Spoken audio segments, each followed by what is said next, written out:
El titular del Juzgado 39 Administrativo del Circuito de Oralidad de Bogotá, de la Rama Judicial del Poder Público de la República de Colombia, ordena instalar la audiencia inicial de que trata la norma antes aludida en la causa judicial número 2016-30, contentida del medio de control de nulidad y restablecimiento del derecho instaurado por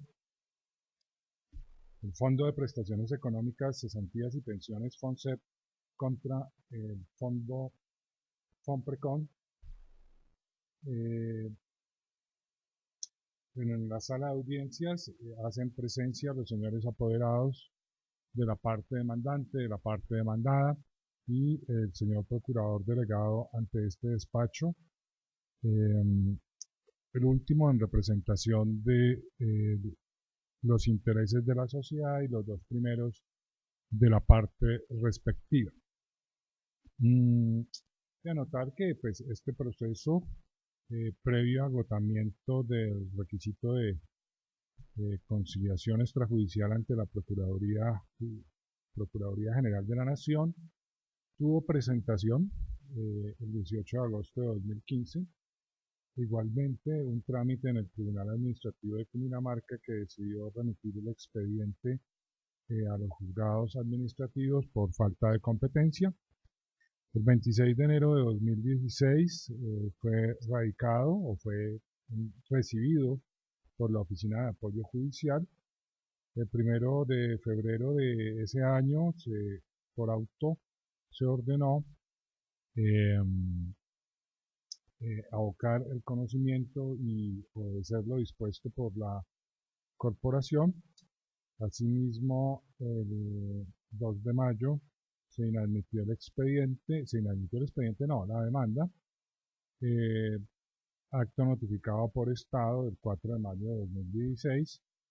Con posterioridad se subsanó la demanda e igualmente motivo por el cual, pues, por supuesto, por auto del 27 de junio de 2016 se admitió el proceso, o la demanda más bien. 26 de agosto de 2016 se realizó la notificación a FOMPRECON conforme y a la Agencia Nacional para la Defensa Jurídica del Estado, conforme a los folios 122, 123,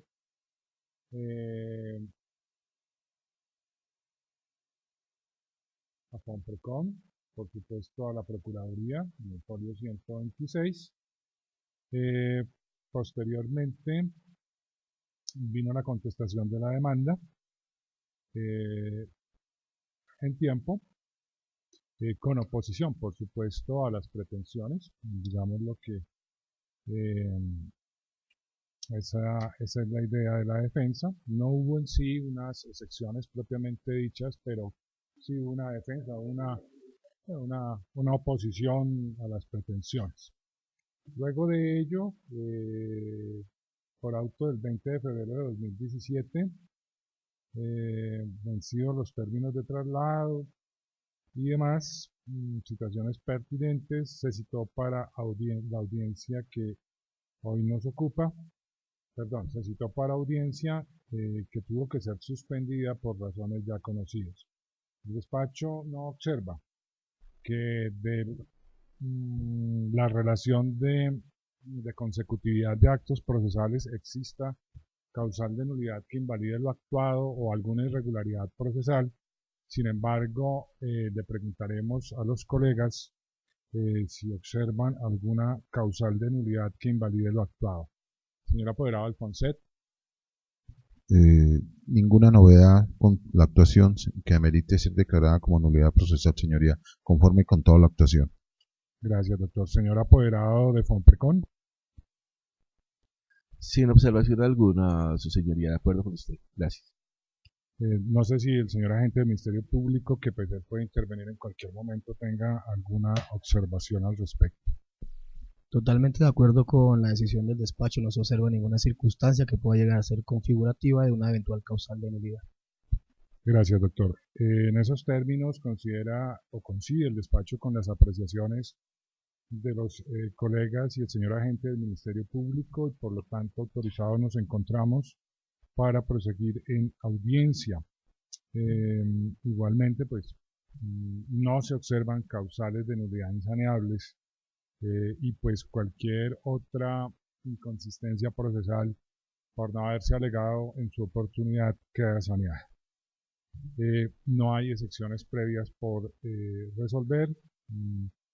Evidentemente aquí hay que hacer un pequeño paréntesis porque pues uno de los puntos que se trata es la prescripción, pero sin embargo pues primero es un punto que hay que determinar si el derecho en qué estado se encuentra, si le corresponde o no, si está constituido o no el título, digámoslo así, y de otra parte pues sobre esa base empezaríamos a analizar la prescripción.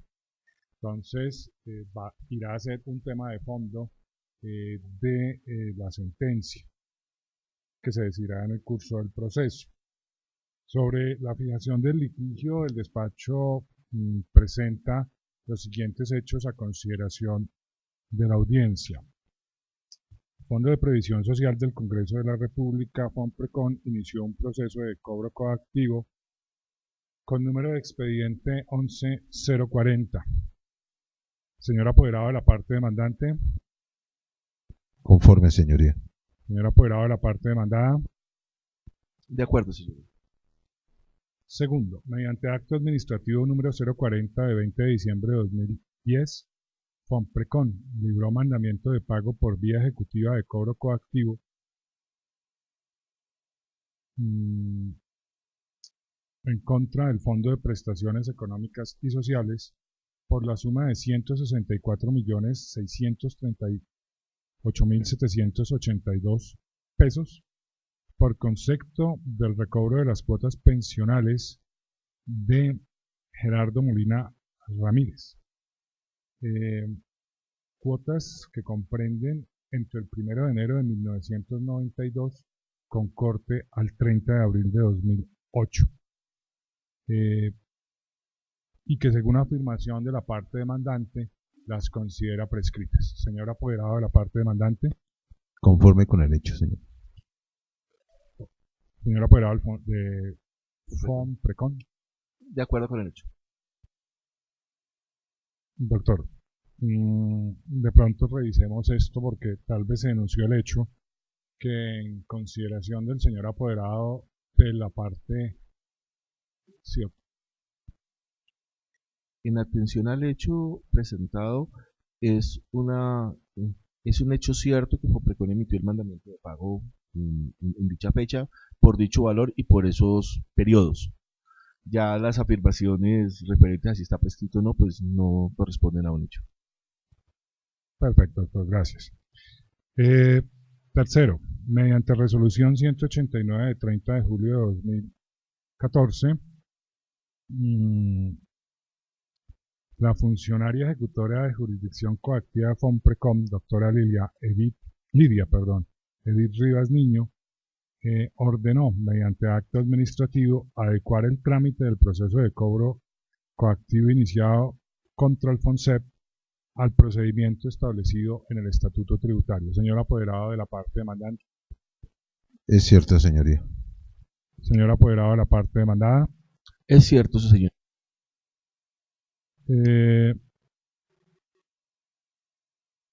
En dicha resolución o acto administrativo, su artículo segundo ordenó notificar al Fondo de Prestaciones Económicas, Cesantías y Pensiones FONSEP e informarle que a partir del día siguiente a su notificación contaba con 15 días para presentar excepciones según los artículos 830 y 31 del Estatuto Tributario. Señor apoderado de la parte demandada. Es cierto, señoría. El señor apoderado de la parte demandada. Es un hecho cierto, su señoría. Debe tenerse en consideración que la notificación que se ordena es la notificación de ese acto.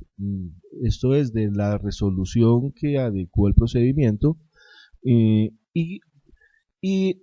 a través de dicho acto se le restituyó el término para que presentara excepciones término que inicialmente había corrido cuando fue notificado el mandamiento de pago en su oportunidad, siendo que el mandamiento de pago al cual se refirió el hecho anterior fue notificado el 11 de febrero de 2011 en forma personal a la en ese momento apoderada de FONSEP. Quinto, el FONSEP oportunamente, respecto del primer y segundo traslado, para proponer excepciones contra el mandamiento de pago, se opuso presentando excepciones, entre ellas la de prescripción, falta de ejecutoria y justo título, falta de justo título. Señor apoderado de la parte demandante. Sí, señoría, estoy conforme con la fijación del litigio en cuanto a las manifestaciones y actos de defensa que formuló en su oportunidad la entidad que represento contra el mandamiento de pago 11-040 y su posterior adecuación al cobro coactivo del estatuto tributario. Señor apoderado de la parte demandada. Es cierta la presentación de las excepciones. Debe tenerse en consideración que cuando se conforme al acto que modificó el procedimiento, adecuó el procedimiento del estatuto tributario, se le solicitó a FONSEP que adecuara las pretensiones, que adecuara las excepciones ya presentadas a los términos del estatuto tributario, y mediante oficio del 2 de septiembre del año 2014, FONSEP presentó únicamente dos excepciones: la excepción correspondiente a la falta de título y la excepción correspondiente a la falta de ejecutoria del título, quedándose callado con relación a la excepción de prescripción que inicialmente había presentado contra el mandamiento de pago y que ha debido adecuar en esa oportunidad. Bien.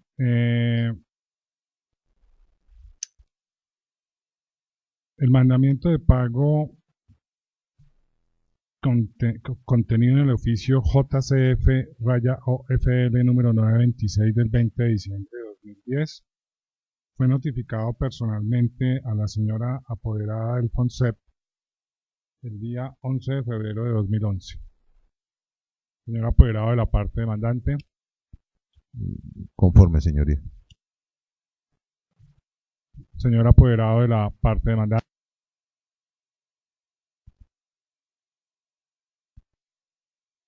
De acuerdo, su señoría.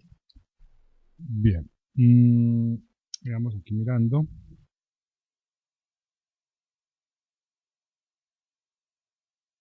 Estamos en el hecho 6, ¿cierto? Para el 7. Perfecto. Gracias, doctora. Que la resolución 189 del 30 de julio de 2014, por ser un acto de trámite, no permite la interposición de los recursos de ley. Señor apoderado de la parte demandada.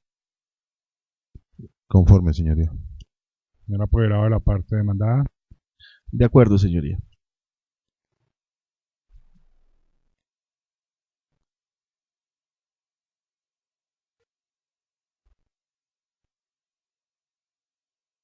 Octavo.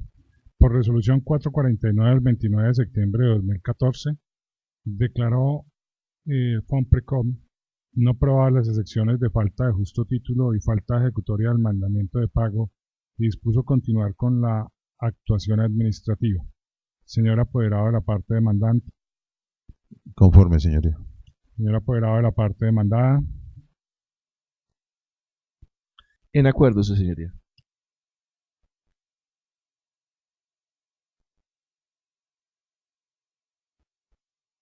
Contra dicha resolución, noveno.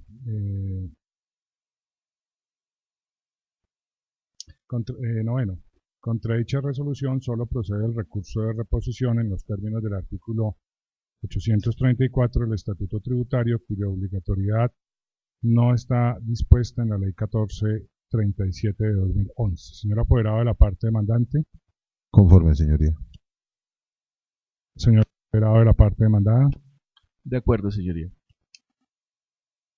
Y décimo, el apoderado de la demandante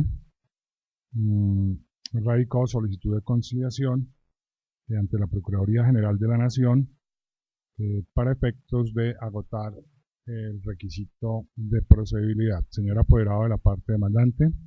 Es cierto, señoría. Señor apoderado de la parte demandada. Es cierto, su señoría.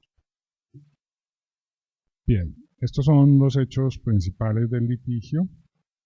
Es de tener en cuenta que son varias las problemáticas que aquí nos convocan, entre ellas, pues fundamentalmente, la relacionada, por una parte, con la eventual prescripción de la facultad de recobro de las cuotas partes pensionales. Otro asunto que también llama la atención del despacho es si la readecuación del proceso de cobro coactivo evidentemente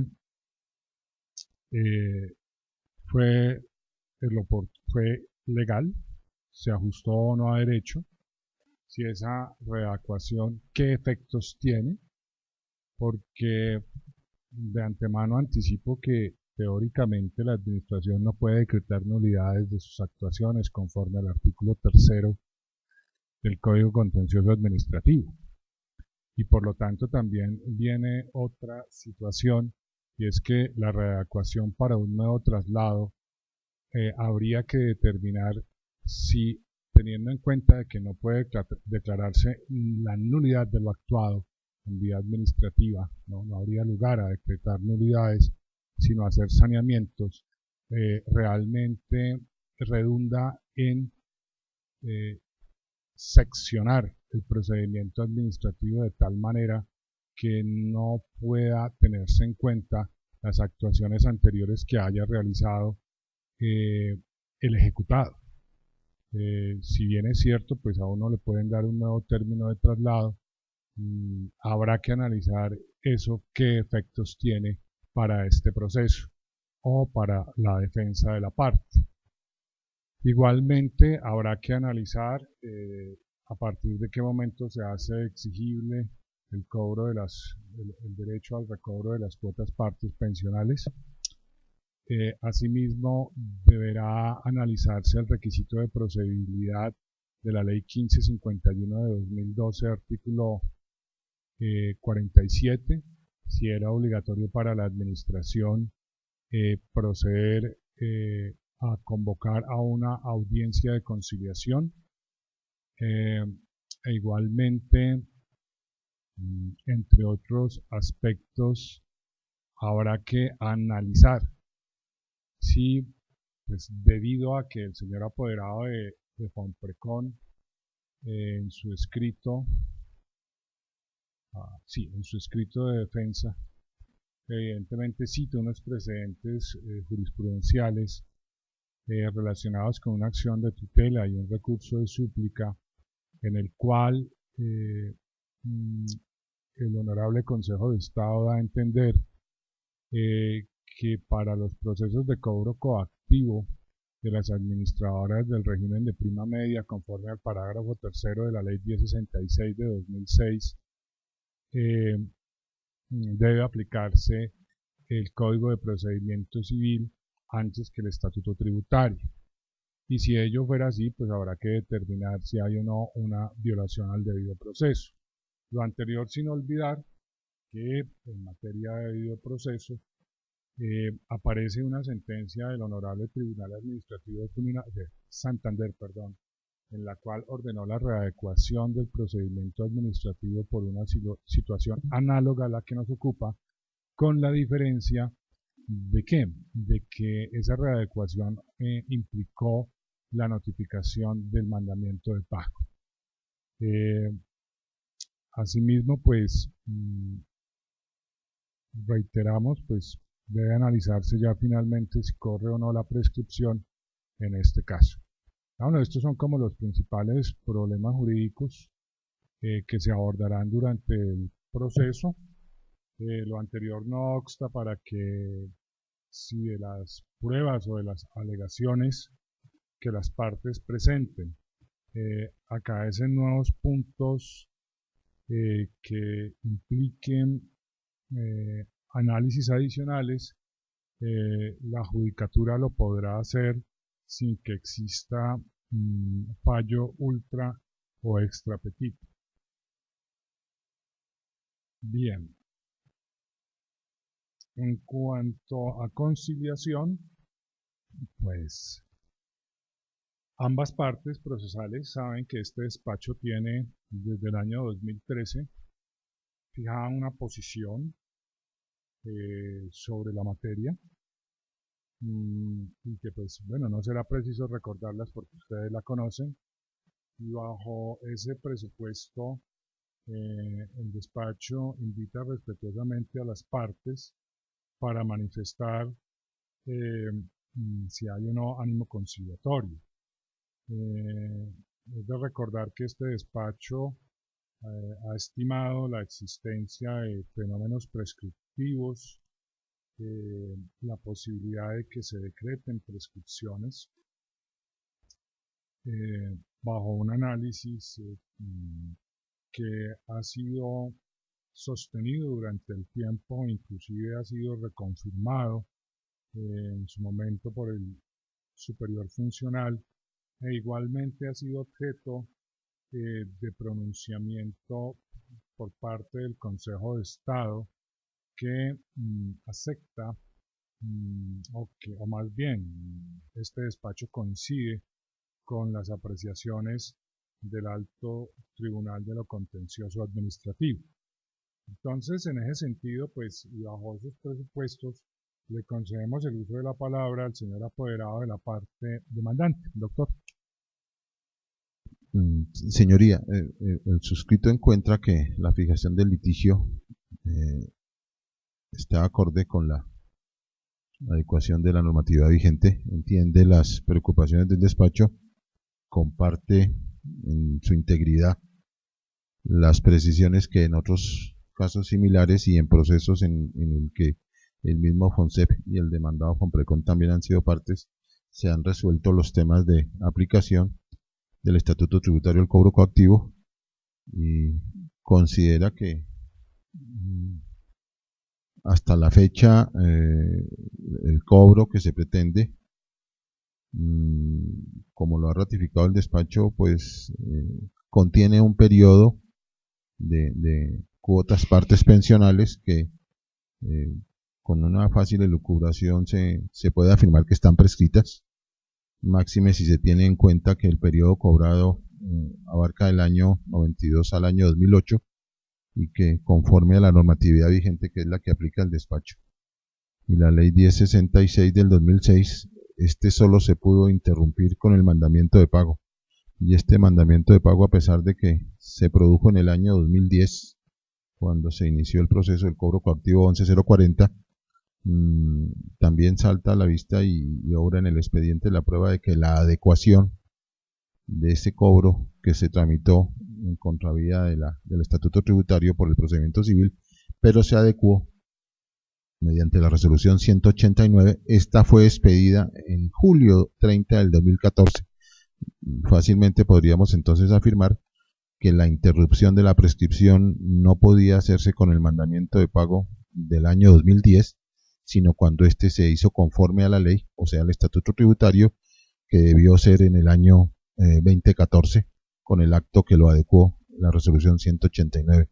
Así las cosas, sí habría una apreciación personal de que se inició el cobro coactivo de un periodo que estaba prescrito conforme a la ley vigente y a las interpretaciones del despacho y del superior.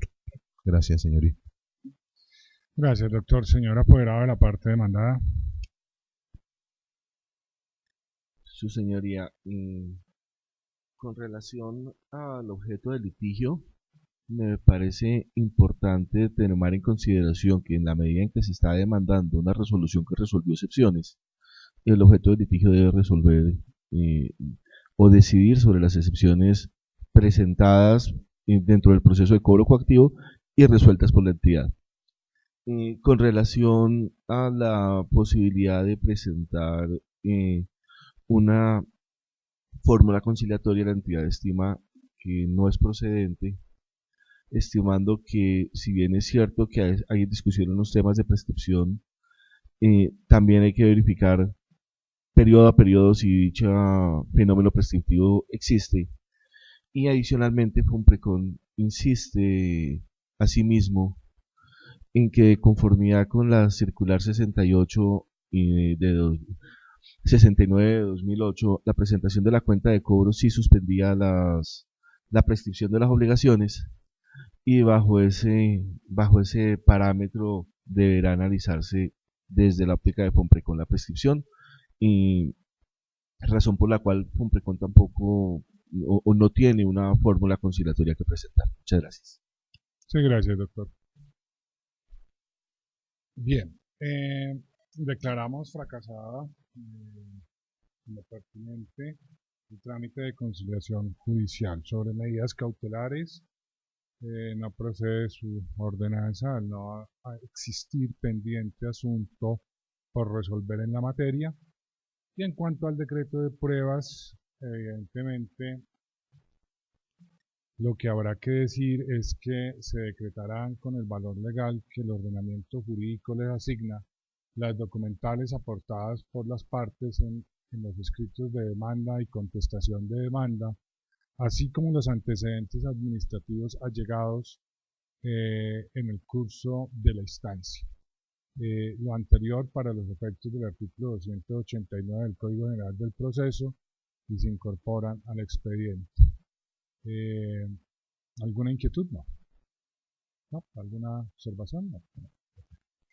Bien, en este sentido, y conforme a la licencia que da el artículo 179 de la Ley 1437 de 2011, cuando no haya pruebas por decretar, será innecesario, por practicar, será innecesario citar a la audiencia de práctica de pruebas, y si los asuntos objeto de debate son de puro derecho, podrá en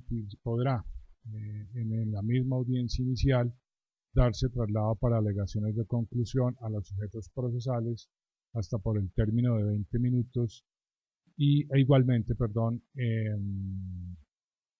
proferir el sentido del fallo si a ello hubiera lugar. Cumplidos los requisitos, consideramos oportuno conceder el uso de la palabra en su orden al señor apoderado de la parte demandada y al señor agente del Ministerio Público para que hagan uso de la palabra para alegaciones finales de conclusión hasta por 20 minutos. Señor apoderado de la parte demandante. Gracias, señoría. Muy respetuosamente y de manera muy breve quiero manifestarle al despacho que insisto en las pretensiones de la demanda en el sentido de declarar la nulidad del acto administrativo 449 del 19 de septiembre de 2014, por el cual se resolvieron negativamente las excepciones que formulara mi defendido el FONSEP contra el mandamiento de pago 040 del 2010 librado por el demandado Fomprecon. Básicamente el soporte de las pretensiones de la demanda encuentra asidero en la Ley 1066 de 2006, que estableció la potestad para el recobro de las cuotas partes pensionales cuando éstas existieren entre entidades del orden territorial, ya que a nivel nacional fueron suprimidas. Así las cosas, encuentra el FONSEP que para que este recobro de las cuotas partes pensionales tenga asidero legal en la vía del cobro coactivo, como lo establece la propia Ley 1066, este mandamiento debió haber sido notificado y tramitado bajo el imperio del Estatuto Tributario, como lo ratifica el artículo 5 de la Ley 1066 que acabo de mencionar. Así las cosas, sin mayor elucubración, toda vez que en el expediente obra la prueba documental de los actos demandados, las fechas y el transcurso de los tiempos que allí se pretenden cobrar, quiero reiterarle al despacho que el mandamiento de cobro coactivo fue tramitado en contravía del Estatuto Tributario, lo que lo convertiría en ilegal, pero como el mandamiento de pago no es objeto de medio de control, y sí lo es el acto que resuelve las excepciones, obran en el expediente como pruebas documentales que decretó y aceptó el despacho el acto administrativo por el cual se adecuó. Adecuación que, como lo reiteraba hace un momento, tuvo ocurrencia en el año 2014, el 30 de julio. Es decir, que solo a partir de esta fecha el cobro coactivo nació a la vida jurídica conforme al estatuto tributario, no antes.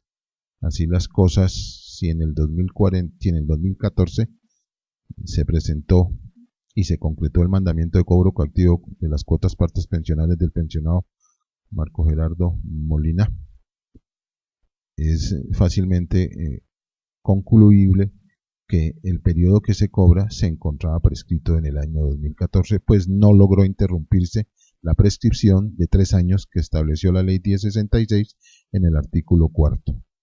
Sin mayor elucubración y con el respeto del despacho de mis colegas, solicito entonces, vista esta prueba, vista esta violación, vista esta ilegalidad, se accedan a las pretensiones de la demanda y se declare la nulidad del acto administrativo que denegó las excepciones, se concedan estas y a título de restablecimiento se declare terminado el cobro coactivo 040 del 2010 tramitado por el FOMPRECON contra el FONSEP. Gracias, señoría. Gracias, doctor. Señor apoderado de la parte demandada, por favor. Gracias, señoría. Como alegato, en primera instancia debo indicar que FOMPRECON no está decretando nulidades cuando hace la adecuación del trámite de procedimiento de cobro. Al no decretar nulidades existió el mandamiento de pago vigente, ya notificado y ya conocido por la parte, que incluso había ejercido su derecho de defensa. Entonces, cuando a través de la resolución adecúa el procedimiento de cobro coactivo, lo hace en virtud de los diferentes precedentes de diferentes despachos judiciales que determinaban en ese momento, era la postura mayoritaria, que solo existía un procedimiento de cobro y que ese procedimiento de cobro coactivo para las entidades públicas era el estatuto tributario. ¿Sí? Con esa base, FOMPRECON hace una adecuación y hace una adecuación hacia adelante. No decreta una nulidad porque hubiera tenido que terminar el proceso de cobro e iniciar otro a través del estatuto tributario, si eso hubiera decidido. Lo que hizo fue hacer una adecuación hacia adelante. Para nosotros no es desconocido la sentencia del Consejo de Estado cuyas partes fueron Caprecón y Norte de Santander, en la cual el Consejo de Estado determinó que que el procedimiento de cobro aplicable era el del estatuto tributario. Lo que pasa es que FOMPRECON toma esa sentencia, entre otras muchas, y no la cumple. Y la decisión puntual de esa sentencia que ordenó volver a notificar el mandamiento de pago y demás es una decisión que atañe únicamente a Caprecón Norte de Santander. FOMPRECON lo que hace es, a través de conociendo esa interpretación, adecuar, como le digo, hacia futuro y a fin de evitarle y a fin además de garantizarle el derecho de defensa a la entidad. Entonces, fíjese que la entidad sí conocía el mandamiento de pago, sí había sido notificada del mandamiento de pago en su oportunidad, sí conocía la existencia de la obligación y cuando se hace la adecuación presenta 2 excepciones. Y ahora, de esa manera, lo que FOMPRECON intentó fue no generarle vulneraciones al debido proceso a la entidad. La entidad presenta 2 excepciones. Presenta una excepción de falta de título ejecutivo. ¿Sí? De la simple lectura de la excepción que presenta la entidad, tenemos claro que la apoderada de FONSEP dentro del proceso de cobro coactivo, al sustentar la excepción de falta de título ejecutivo, la sustenta esencialmente en que considera que fue mal notificado el mandamiento de pago. Esto es, confunde el título ejecutivo con el mandamiento de pago. Eso en primera instancia. Y la segunda excepción, que la presenta como falta de firmeza del título ejecutivo, del mandamiento de pago, no es una excepción de aquellas que sea posible proponer en un proceso de cobro coactivo. Bajo ese criterio fueron resueltas en legal forma las dos excepciones presentadas por la apoderada, y dicho acto administrativo que resolvió esas excepciones, que es la resolución 449 de 2015, es la que está demandada dentro de este proceso. Debo adicionalmente, antes de centrarme en el tema de prescripción, manifestar que para que exista una prescripción pues debe existir una obligación, y es claro de conformidad con el proceso de cobro coactivo que Fomprecon asumió la pensión del doctor Gerardo Molina, pensión que inicialmente había sido reconocida y asignada por la Caja Nacional de Previsión, quien fue quien le asignó cuota parte a en su momento el Fondo de Prestaciones de Bogotá, hoy asumidos esas obligaciones por FONSEP, y Fomprecon lo que hizo fue una reliquidación de la cual es una reliquidación que se realiza de forma oficiosa, y adicionalmente Fomprecon emite una cuenta de cobro que es el acto administrativo con el cual le informa a la entidad deudora FONSEP de la existencia de la obligación, de los extremos de la obligación, del valor y de la liquidación exacta de la misma. Entonces consideramos que sí existe el título ejecutivo complejo. En el título ejecutivo complejo sí es claro que existe una obligación, que la obligación le corresponde a FONSEP, está claro el monto de la obligación, los periodos de tiempo, los intereses a cobrar y demás. Ahora, con relación a la prescripción, sí, estamos hablando de unas obligaciones de muy vieja data, obligaciones desde el 1 de febrero del año 92, que es el momento a partir del cual Fomprecon reliquida y asume la pensión del doctor Gerardo Molina. A ese respecto hay que tener en consideración, primero, que Fomprecon reliquida la obligación con corte a 1 de febrero del 92, pero la reliquida no en el año 92. Esto es, las pensiones, para efectos de cualquier cálculo de prescripción, hay que verificar cuándo fueron pagadas las prestaciones, no únicamente qué periodos se están reconociendo. Esto porque si bien es claro que se están cobrando unas obligaciones del 1 de febrero del 92 en adelante, también debe ser, y aparece dentro del expediente administrativo, que Fomprecon lo que hizo fue reconocer una cuota parte pensional, reconocer y liquidar una prestación, y ese reconocimiento de esa prestación no lo hace en el año 92, sino lo hace en el año 1997. O sea, los mayores valores pagados de 1 de abril del 92 en adelante que está cobrando Fomprecon fueron valores pagados con posterioridad a la resolución del 17 de octubre de 1997, con la cual reliquidó esa cuota parte pensional. Ello debe tomarse en consideración para cualquier análisis de prescripción. Adicionalmente, para efectos del análisis de prescripción, es claro que existe, y en ese momento estaba con absoluta vigencia, la circular 69 de 2008 de los Ministerios de Hacienda y Crédito Público y de la Protección Social, circular en la cual, al reglamentar el trámite de las cuentas de cobro y el cobro de las cuotas partes pensionales, se indicó que la reclamación de la cuenta de cobro la reclamación de la cuota parte pensional a través de la cuenta de cobro suspendía el término prescriptivo y lo extinguía por 3 años más.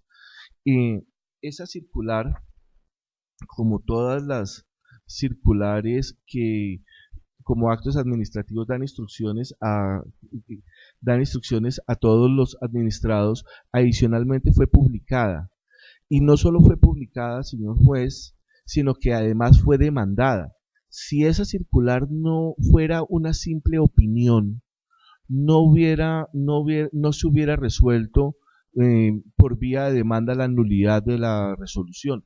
Esto es, la resolución sí producía efectos jurídicos para los administrados y por ello fue necesario demandarla para que el Consejo de Estado anulara algunos de sus apartes referentes puntualmente a los términos de prescripción que incluía dicha norma, toda vez que dicha norma incluyó unos términos de prescripción anteriores a la Ley 1066 de 2006, dándole alcance a través de la misma Ley 1066. Ese fue el sentido de la demanda contra la Circular 69 de 2008, circular que fue anulada parcialmente por el Consejo de Estado. Entonces, con base en dicha situación, entendemos que la circular sí era exigible, sí tuvo efectos jurídicos y dicha suspensión debe tenerse en consideración para cualquier estudio del fenómeno prescriptivo. Por último, solo quiero reiterar que aquí existe un título ejecutivo, que aquí hay unas obligaciones por cobrar, que aquí hay un deudor reticente en su cobro y que estos son las obligaciones de seguridad social y su no pago genera distorsiones en el sistema y que una entidad como el Fondo de Previsión del Congreso deba asumir unas obligaciones y en unas cuantías que no le son exigibles. Por último, y teniendo claro la postura del señor juez y demás, solo debo recordar que el tema de la prescripción, que hoy nos puede parecer simple y fácil decir es que usted dejó prescribir, es un tema que no fue de pacífica interpretación. Tan no lo fue que existen conceptos del Consejo de Estado referentes a la aplicación de la Ley 1066, como el concepto 758, que determinan que la circular que las obligaciones anteriores a la existencia de la Ley 1066 no prescribían, y determinan que no prescribían porque no se les podía aplicar ni prescripción civil porque no corresponden a la naturaleza de un negocio civil, ni prescripción tributaria por no corresponder a un impuesto, ni prescripción laboral por no corresponder al derecho del trabajador, indicando en ese momento el Consejo de Estado que dichas obligaciones solo empezaban a prescribir a partir de la vigencia de la Ley 1066. Entonces, las entidades han ido asumiendo de buena fe cada uno de los cambios jurisprudenciales que se han planteado al respecto. Y por último, no es que Fonprecon diga que hay un precedente judicial que avala su teoría de que hay varios procedimientos. Es que el CEPACA precisamente indica que hay varios procedimientos de cobro coactivo. No somos nosotros, sino es el artículo 100 del Código de Procedimiento Administrativo y de lo Contencioso Administrativo, cuando dice con relación a las reglas de procedimiento en el procedimiento administrativo de cobro coactivo, en el numeral primero del artículo 100 dice: los que tengan reglas especiales se regirán por ellas. El numeral segundo dice: los que no tengan reglas especiales se regirán por lo dispuesto en este título y en el estatuto tributario. Esto es, para el código sí existen varios procedimientos coactivos y habrá que definir en cada caso si tienen o no reglas especiales. Ahora bien, la interpretación de la Ley 1066 que se hizo inicialmente por el Consejo de Estado, indicando que las entidades administradoras del régimen de prima media con prestación definida tenían el procedimiento del estatuto tributario, es una interpretación incorrecta. ¿Por qué? Señor juez, si el parágrafo del artículo tercero de la Ley 1066 llevara a esa conclusión, entonces era innecesario, porque sencillamente, si solo hay entidades administradoras de régimen de prima media con prestación definida públicas, y si tenían que acoger la regla establecida en el estatuto tributario, no necesitaban hacer una diferenciación que hace la norma. Entonces, la única interpretación útil del parágrafo es indicarnos que sí están manejando un procedimiento o que sí debían manejar un procedimiento diferente. Además, la ley 1066 indica expresamente que tanto la ley 100 del 93, las facultades previstas en la ley 100 del 93, como sus decretos reglamentarios conservaban vigencia. Y las facultades de cobro coactivo establecidas en la ley 100 de 1993, artículos 24 y 57, fueron reglamentadas por el decreto 2633 de 1994, decreto que expresamente ordenaba que se le diera el trámite del procedimiento civil. Si ese decreto ha debido salir del ordenamiento jurídico en virtud de la ley 1066 de 2006, ¿por qué la misma norma le da validez no solo a la facultad prevista en la ley 100 del 93, sino al decreto reglamentario? Digo, porque es que no hay más decretos reglamentarios. Si usted verifica a ese respecto la ley 100 del 93, el único decreto que reglamenta específicamente esos artículos 24 y 57 es el decreto 2633 que le acabo de citar. En consecuencia, la interpretación que inicialmente diera el Consejo de Estado de que todo el procedimiento de todas las entidades públicas es el correspondiente al estatuto tributario es incongruente con el texto mismo de la ley, y adicionalmente el Código de Procedimiento ya le dice que no hay un procedimiento único, y ello también ya lo está reafirmando el Consejo de Estado en algunas de las decisiones que fueron citadas. Mil gracias, su señoría. Gracias, doctor. Concedemos el uso de la palabra al señor agente del Ministerio Público. Doctor, por favor. Muchas gracias. Para esta delegada, el caso objeto de este proceso tiene como criterio que se deben acceder parcialmente a las pretensiones de la demanda por las siguientes razones. En primer lugar, se debe tener en cuenta como una cuestión previa el tema referente y que quedó plasmado dentro de uno de los problemas jurídicos a resolver en este asunto por parte del despacho, si la adecuación normativa del trámite de cobro coactivo de las reglas contenidas en el anterior Código de Procedimiento Civil a las establecidas en el Estatuto Tributario para este tipo de procedimientos administrativos implicó o no una vulneración al debido proceso y al derecho de defensa. En ese orden de ideas, según da cuenta los antecedentes del caso, Fomprecom libró mandamiento de pago inicialmente en el año 2010 con base en las normas contenidas en el Código de Procedimiento Civil.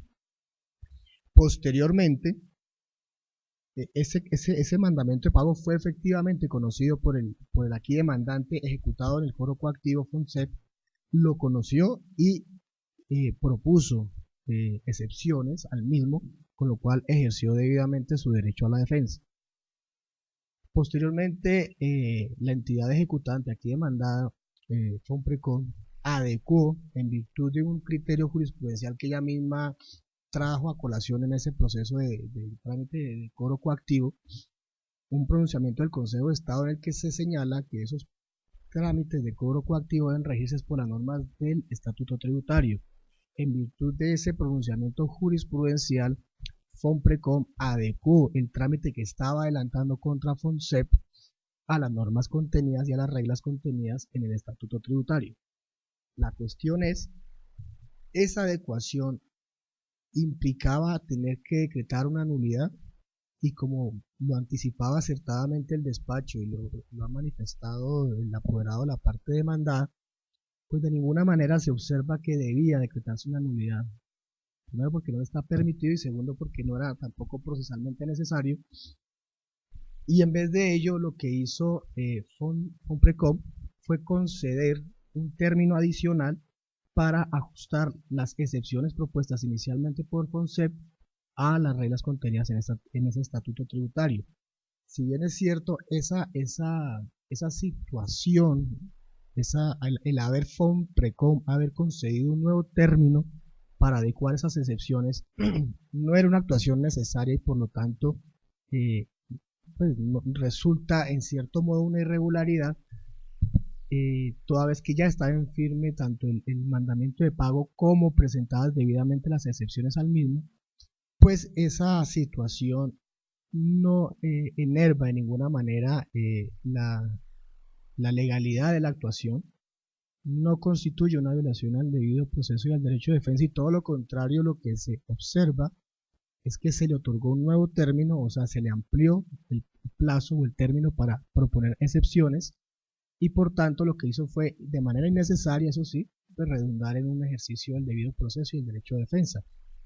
Nueva actuación en la que efectivamente la ejecutada aquí demandante CONCEP utilizó acertadamente o adecuadamente para volver a proponer excepciones al mandamiento de pago. Y en este punto, esta delegada se hace la precisión, controvirtiendo la posición esbozada por el apoderado de la demandada de FOMPRECOM, en el sentido de que precisamente por no tratarse de una nulidad, no se puede dejar de observar las actuaciones que se han surtido en precedencia, y por tanto no tendría la virtualidad un nuevo escrito de excepciones de sustituir totalmente el escrito de excepciones inicial, sino que precisamente por no tratarse de una nulidad, porque no podía hacerlo la administración, se deben conjugar esas actuaciones que se han encaminado a adecuar, no anulitar, sino adecuar el trámite de cobro coactivo, y por ende son válidas tanto las excepciones propuestas inicialmente por el ejecutado,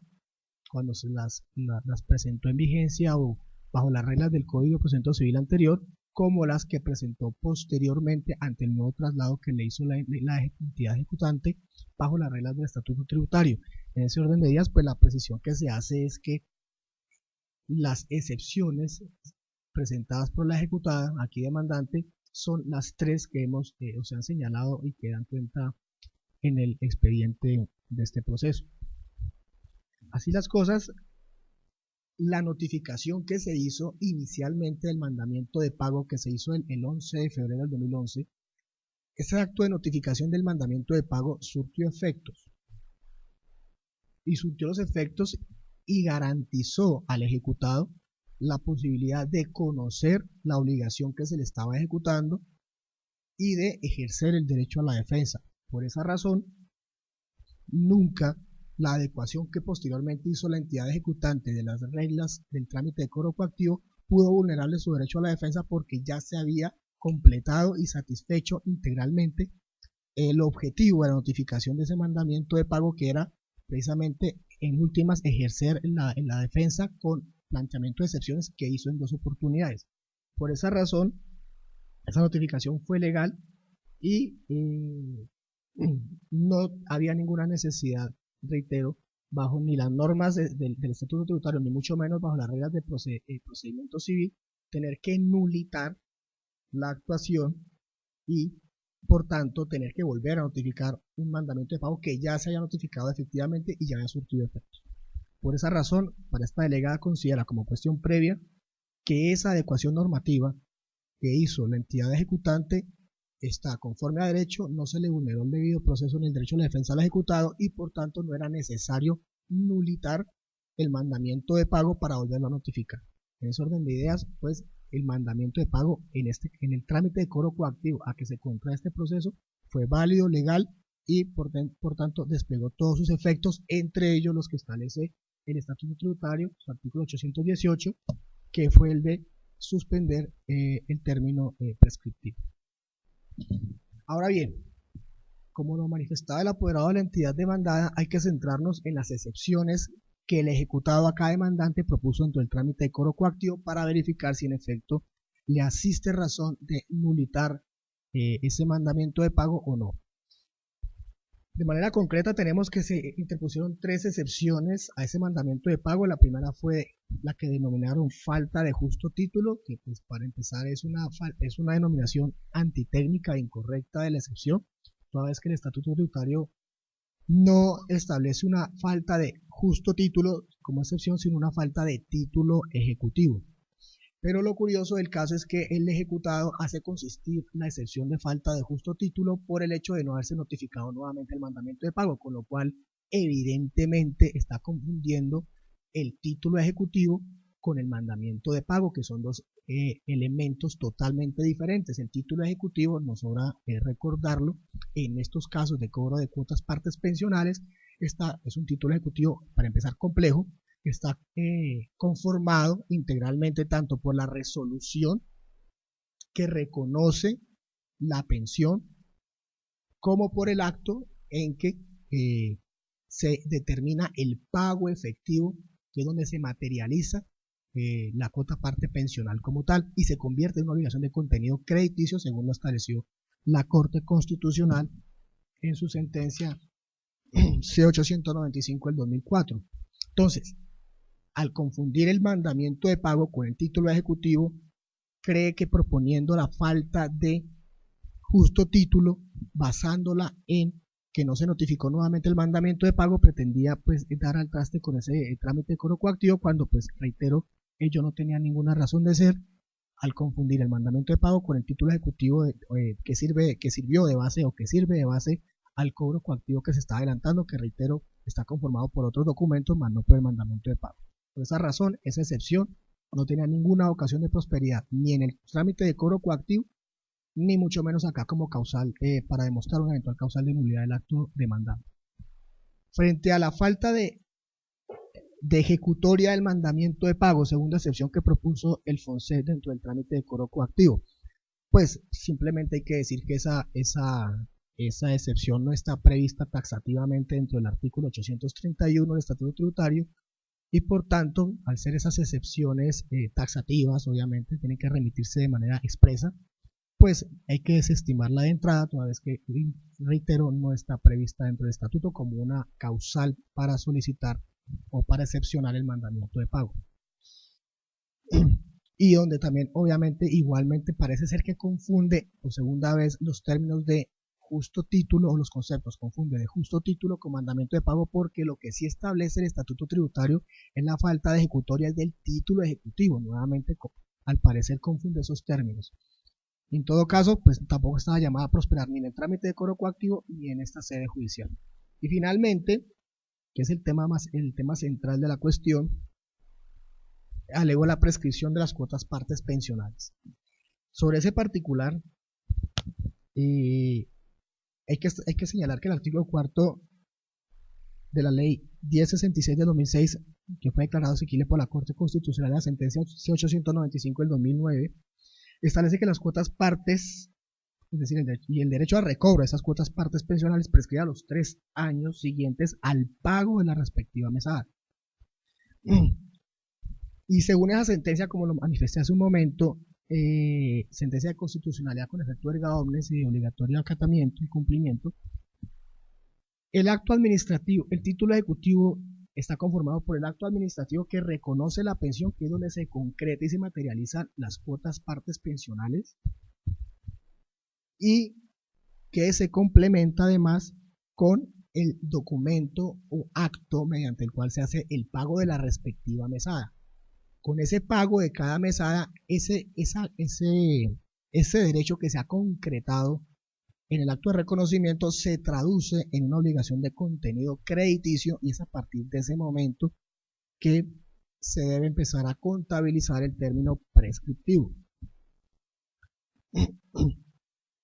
En ese orden de ideas, en este caso particular, y como lo manifesté al inicio de la intervención, sí está llamado a prosperar las pretensiones de la demanda de manera parcial, en el sentido o en el entendido que el análisis que hay que hacer frente a cada una de las cuotas partes pensionales contenidas dentro de cada acto de pago de mesada pensional, pues debe computarse desde el momento en que se pagó la mesada, o en este caso complementado con el pago de la reliquidación de cada mesada, que fue un acto posterior, frente a la notificación del mandamiento de pago, que fue el 11 de febrero del 2011.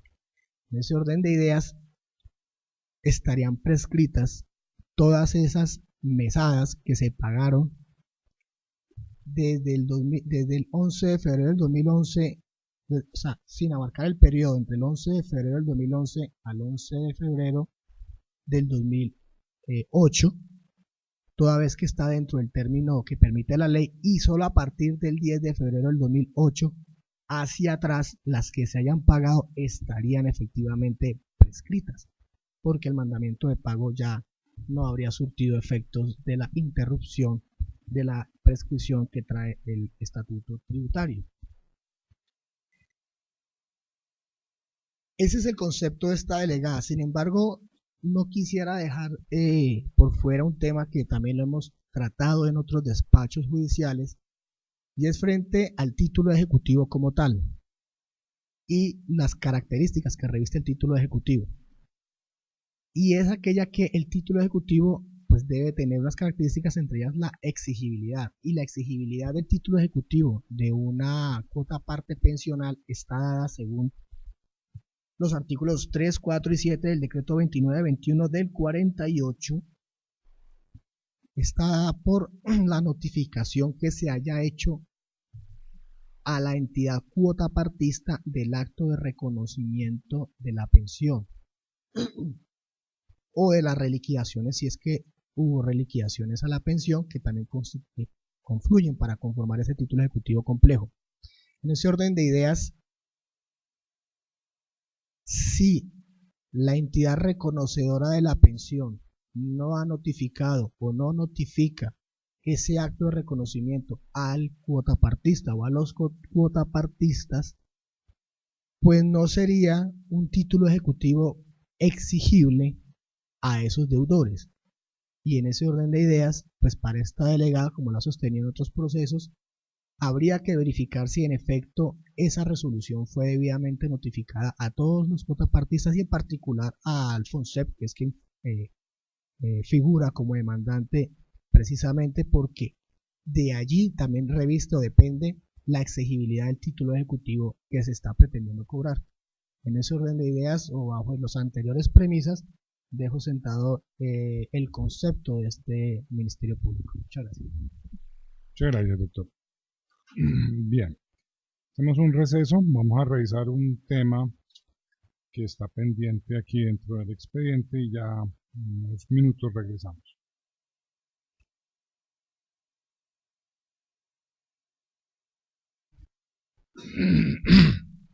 Bien, reanudamos. Fundamentalmente vamos a emitir el sentido del fallo, pues esto es una sentencia aproximadamente de 70, así como 65 páginas, y pues evidentemente no se trata de una lectura agobiante para las partes procesales.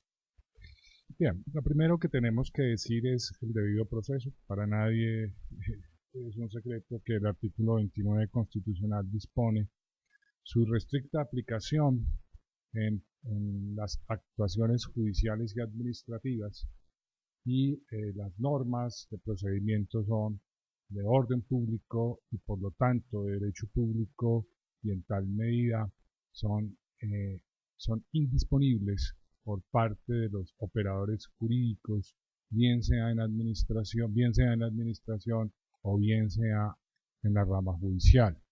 Por lo tanto, no pueden existir acuerdos entre las partes o entre los sujetos contendores y el administrador o el juez para no aplicar las normas, porque esas son garantías básicas, garantías mínimas, mediante las cuales se pueden adelantar, en este caso, los procedimientos o actuaciones administrativas, y de una u otra manera se convierten como mínimo, como garantías básicas en mínimos irrenunciables, so pena de afectación del derecho fundamental de aplicación inmediata del debido proceso.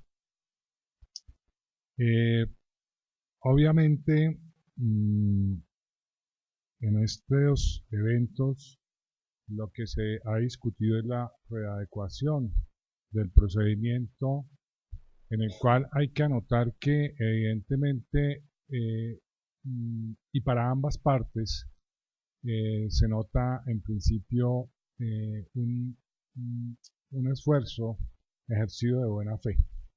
Obviamente, pues no siempre la buena fe puede coincidir con la legalidad, pero no observa el despacho malicia, no observa desgreño, no observa dolo significativo o representativo en sus actuaciones. Simplemente el tratar de ajustarse con el tiempo a nuevos paradigmas jurisprudenciales que han variado enormemente en esta materia. Ahora bien, lo primero que tengo que decir es que el mandamiento de pago que se dictó acoge normatividad integral.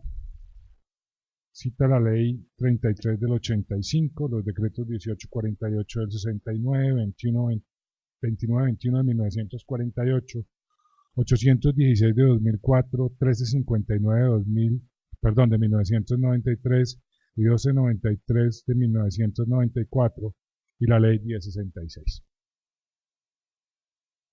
Adicionado por los artículos 488 y 562 del Código de Procedimiento Civil y el artículo 68 del Código Contencioso Administrativo. Lo primero que tenemos que decir es que las normas mediante las cuales la administración en este evento aboca su capacidad de ejercicio jurídico para proferir el mandamiento de pago le permitían proferirlo como tal. Y evidentemente tiene una ventaja ese mandamiento de pago, que es el haber incluido la ley 1066 de 2006. Ahora, puede ser parcialmente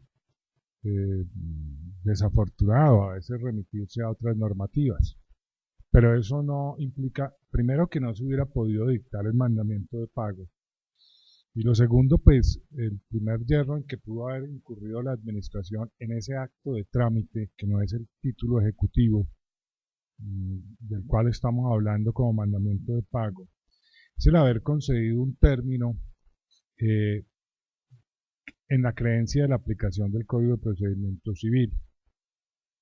Ya analizaremos cuáles son las razones para considerar que no es aplicable el Código de Procedimiento Civil, pero de antemano anticipamos que la citación del artículo 509, que busca correr un traslado, evidentemente para excepcional por el término de 10 días, no puede sostenerse con legalidad, porque al deberse aplicar el estatuto tributario que ordena 15 días, es evidente que se afecta el derecho de defensa del administrado, en tanto que dispone de un menor término para ejercer su derecho de defensa.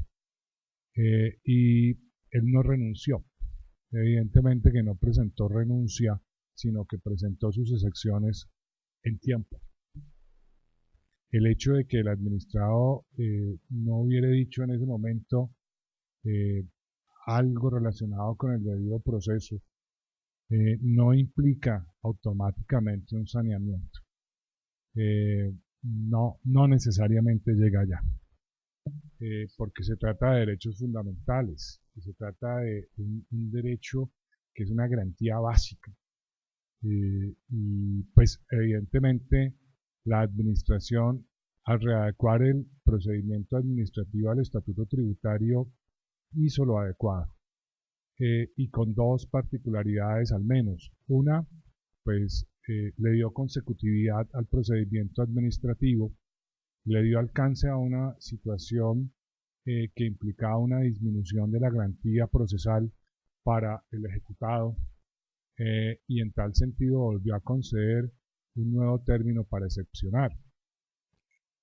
Pero como el procedimiento administrativo solo culmina con el acto definitivo, en este caso la resolución que resuelve secciones y ordena seguir adelante la ejecución, y como aquí ya ha quedado claro que no podían decretarse nulidades procesales, sino que simplemente fue un redireccionar del procedimiento, pues toda la actuación administrativa, y con todos los actos defensivos de parte y parte, porque finalmente no podemos dejar de olvidar que la administración es juez y parte, y cuando expide un acto así sea de trámite o de impulso procesal, pues de una u otra manera, no solamente está incluido en un procedimiento de actuación administrativa, sino de una vez está exponiendo medios o razones de sustentación de su actuación y de los fundamentos de fondo que considera mediante los cuales debe proseguir adelante en el procedimiento de cobro coactivo. Y entonces la administración ha debido analizar en íntegro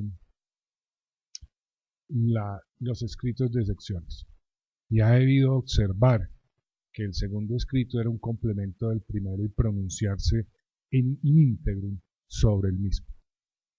Y esto ha de servirnos para afirmar que si bien la administración olvidó en la resolución que resuelve las excepciones en la segunda, que es la demandada aquí, pronunciarse sobre algunos aspectos, pues ello no implicaría un aspecto de una nulidad, por lo menos que llevare a afectar la totalidad del acto y a lo sumo, si así lo fuere, pues una omisión de motivación en cuanto al cargo de prescripción. Situación que habría que analizarse, pero aún así, evidentemente vamos a tener que llegar a analizar el fondo de la prescripción. ¿Por qué consideramos que debe aplicarse el estatuto tributario y no el Código de Procedimiento Civil? Fundamentalmente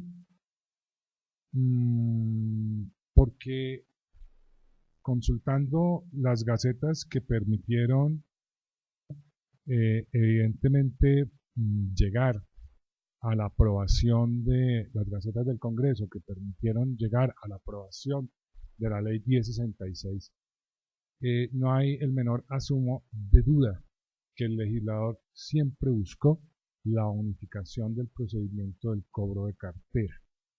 No hay duda en ese sentido. Es una situación meridiana, es una situación clara y pues en principio pues empezamos por citar brevemente sentencia del Honorable Consejo de Estado con ponencia del doctor Octavio Ramírez en el sentido recientemente del año 2016 que concluye evidentemente que este procedimiento del estatuto tributario aplica de forma universal al cobro coactivo. Y pues recuerden que pues esta es la sección cuarta de asuntos impositivos. Entonces, pasamos por ahí, fundamentalmente, dice el Consejo de Estado, es decir, sin lugar a dudas, concluye, las entidades administradoras del régimen de prima media con prestación definido podrán establecer el cobro coactivo para hacer efectivos sus créditos y para el efecto deben seguir el procedimiento previsto en el Estatuto Tributario. No le coloca ningún condicionamiento e interpreta el parágrafo tercero del artículo quinto, me parece, de la Ley 1066 de 2006. Pero mirando un poco más en detalle los antecedentes de la Ley 1066, encontramos en la exposición de motivos lo siguiente. Cuando se justifica el proyecto, se dice en la Gaceta del lunes 2 de mayo de 2005, la falta de identificación de la gestión de cobro de cartera pública como una función administrativa impide la aplicación de los principios establecidos en el artículo 209 constitucional. La falta de reglas claras que sean conocidos por todos los afectados como por los funcionarios responsables de desarrollar esta función en las entidades públicas y la ausencia de mecanismos de cobro efectivos es lo que genera una cartera abultada de 13.76 billones de pesos. El proyecto de ley para atacar estos problemas, decía la exposición de motivos, en este proyecto se proponen soluciones concretas, El proyecto de ley mantiene la facultad de jurisdicción coactiva de las entidades públicas establecida en la normatividad vigente y unifica el procedimiento de cobro a todas las entidades para que aplique el establecido en el Estatuto Tributario, ya que en la actualidad algunas entidades aplican el procedimiento definido en este y en otras el Código de Procedimiento Civil. Con este procedimiento, como se verá más adelante, en el análisis del artículo pertinente, se gana en eficiencia y eficacia en el cobro de las obligaciones al tramitarse directamente por los funcionarios de estas entidades sin la intervención de las autoridades judiciales. La jurisdicción coactiva para el cobro de sus acreencias es necesario que esa jurisdicción se ejerza de manera expedita. Uno de los principales aportes a este proyecto es establecer de manera general la unificación del procedimiento aplicable a todas las entidades públicas que tengan jurisdicción coactiva. Además, con esto se logra otro propósito inherente también al espíritu mismo de la iniciativa legislativa, cual es el homologar los procedimientos y las condiciones de cobro de toda la cartera pública. Este procedimiento tiene varias ventajas frente al señalado por el Código de Procedimiento Civil, a saber, la reducción de términos, la celeridad en la notificación de los actos administrativos y la unificación de competencia en tanto que el trámite se realiza frente a un solo organismo y no como lo establece el Código de Procedimiento Civil, en donde los recursos son tramitados ante la jurisdicción de lo contencioso administrativo. En el debate para segunda ponencia, en la ponencia para el segundo debate sobre la norma en comento, nuevamente en la Gaceta número 256 del viernes 13 de mayo de 2005, la Comisión Tercera de Ponentes vuelve a insistir nuevamente en la importancia de la unificación, así como en el acta de conciliación del proyecto que se encuentra en la Gaceta 83 del viernes 9 de diciembre de 2005. Lo primero que encuentra el despacho es la linealidad y consecutividad argumentativa que el legislador tuvo para efectos de incorporar a el cobro coactivo en el Estatuto Tributario, solamente bajo esa línea. Obviamente, pareciera que el parágrafo tercero del artículo 5 de la Ley 1066, cuando dice que las administradoras del régimen de prima media con prestación definida seguirán ejerciendo la facultad de cobro coactivo otorgada por la Ley 100 y sus normas reglamentarias, pues lo primero que tiene que decir el despacho es que evidentemente pues podríamos estar de acuerdo en las apreciaciones del señor apoderado de Fomprecon, pero fundamentalmente yo creo que ese artículo hay que revisarlo desde el punto de vista de que lo que se quiso conservar fundamentalmente es la potestad, es decir, se le vuelve a conservar a la administración y especialmente a estas administradoras esa potestad, pero esa competencia va a ser ejercida de otra manera. Ahora, si uno mirara el artículo 24, pues evidentemente el artículo 24 de la Ley 100 del 93 pues refiere fundamentalmente a obligaciones del empleador, que resulta que ni FONSET ni FOMPRECON son empleadores. Y por lo tanto, por esa vía del artículo 24 de la Ley 100 del 93, evidentemente no pudiera tenerse la posibilidad de tener esa potestad del cobro coactivo. Y el artículo 57 sí establece la posibilidad de cobro coactivo y habla de la Ley 100 del 93 y habla y lo manifiesta en los siguientes términos. De conformidad con el artículo 79 del CCA y el 112 de la Ley 6 de 1992, las entidades administradoras del régimen de prima media con prestación definida podrán establecer el cobro coactivo para hacer efectivos sus créditos. Pero es que ni el artículo 24 ni el artículo 57 traen normas de procedimiento, son normas de competencia, son normas de facultad, de potestad, de asignación de competencia, pero no de procedimiento. Obviamente se me irá a decir, con una sana lógica, evidentemente que sí hay una reglamentación expedida, como lo ha afirmado el respetado colega en un decreto 2633 del 94. Pero yo creo que también es que hay que mirar otros aspectos de este tema, porque lo que hoy tenemos fundamentalmente es cobro coactivo y no jurisdicción coactiva. La jurisdicción coactiva que se introduce con la ley primera de 1992 y que se ha seguido mencionando reiteradamente, hoy ha perdido la razón de ser a partir de la ley 1066. Y es que, y esa dinámica la tenía el Código Contencioso Administrativo. Si ustedes ven el artículo 68 o el mismo 79 habla de jurisdicción coactiva. Y por eso cuando se habla del artículo 134C del Código Contencioso Administrativo, se habla de un juez contencioso como de segunda instancia de la administración. Y evidentemente, pues eso es una dimensión totalmente diferente a lo que quiso el legislador en el año 2006. No puede seguirse pensando en los términos de jurisdicción coactiva, fundamentalmente porque es que si nosotros miramos el criterio de lo que es jurisdicción, que es el decir, el derecho en público y aplicar la ley de una u otra manera, pues, y si bien hemos de reconocer que hay funcionarios que en Colombia sí tienen funciones jurisdiccionales, pero funciones jurisdiccionales como las superintendencias que no entran a ser revisados por la jurisdicción de lo contencioso administrativo. Eso es una razón de más para decir fundamentalmente que, evidentemente, no pudiéramos pensar que si siguiéramos bajo la dogmática de la jurisdicción coactiva, el funcionario ejecutor fuera un juez. No podemos seguir bajo ese trasunto.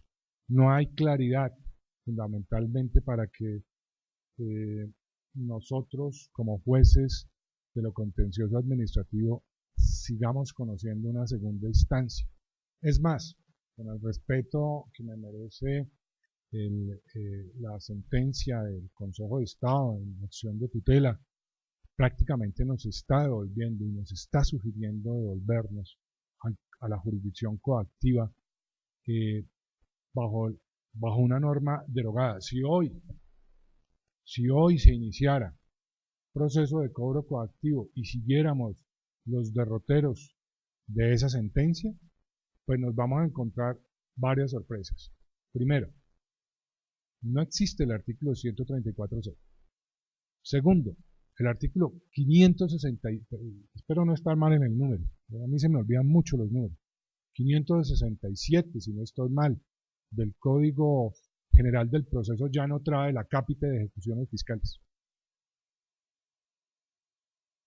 ¿Qué es lo que produce la ley 1066 respecto de los decretos reglamentarios del ejercicio de la jurisdicción coactiva por parte de las entidades administradoras de riesgos?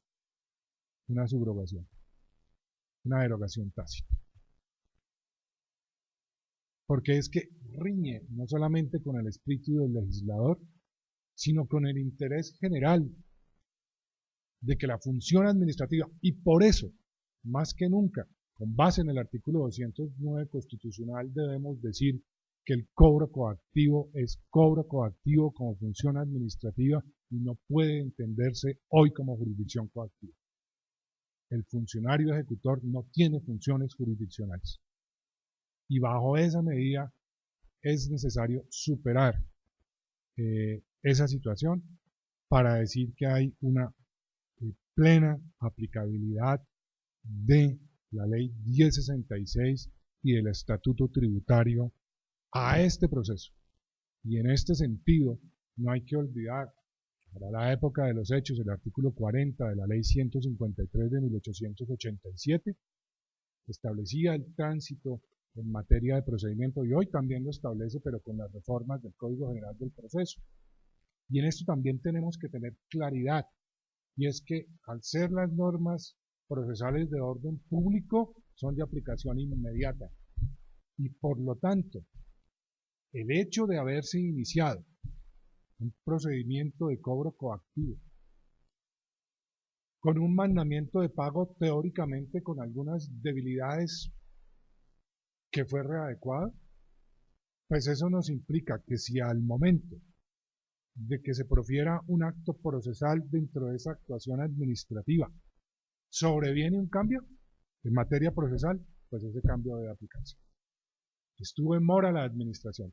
El hecho de dictar un mandamiento de pago, supongamos que hubiera sido dictado en vigencia en el 2006, o inclusive antes del 2006. Pero, si todo el procedimiento de cobro coactivo no hubiera cumplido su actuación, llegado hasta el final, tenía que haberse surtido ese procedimiento de cobro coactivo y aún el de jurisdicción coactiva bajo la norma vigente de la ley 1066 y era necesario readecuar ese procedimiento. De manera que lo obrado por la administración en cuanto a la readecuación del procedimiento para extenderle un plazo de 15 días a, en este caso, al FONSET para proponer excepciones, está conforme a derecho. Ahora bien, ¿era necesario volver a notificar el mandamiento de pago? Sí, el mandamiento de pago. No, no era necesario volver a notificar el mandamiento de pago. ¿Y por qué no era necesario? Porque ya se había surtido ese procedimiento. El 11 de enero, el 11 de febrero, a ver, el 11 de febrero de 2011. Había notificación personal. Pero vamos a suponer que esa notificación fuera irregular y que por lo tanto es inoponible, que por no haberse hecho conforme al artículo 565 del Estatuto Tributario, vamos a suponerlo porque evidentemente recordemos que el artículo 565 del Estatuto Tributario permite la notificación personal y la notificación por correo. Y es que, si bien el sello está supremamente borroso y le agradecería que en lo sucesivo mejoren la calidad de las copias, evidentemente, se alcanza a visorar la entrega de la copia del acto administrativo. Pero vamos a suponer que no se entregó la copia del acto administrativo, la copia del mandamiento de pago. ¿Qué pasó? Pues el FONSET quedó notificado por conducta concluyente, así de sencillo cuando interpuso las excepciones. No hay nada que hacer. Ejerció los recursos y conforme al artículo 48 del Código Contencioso Administrativo quedó a derecho. Y a derecho quedó y a tan debido proceso quedó que pudo ejercer su derecho de defensa plenamente. De manera que por ese trasunto cualquier violación al debido proceso es insubsistente y permítanme recordar algo que no dije desde el principio del inicio de estos análisis.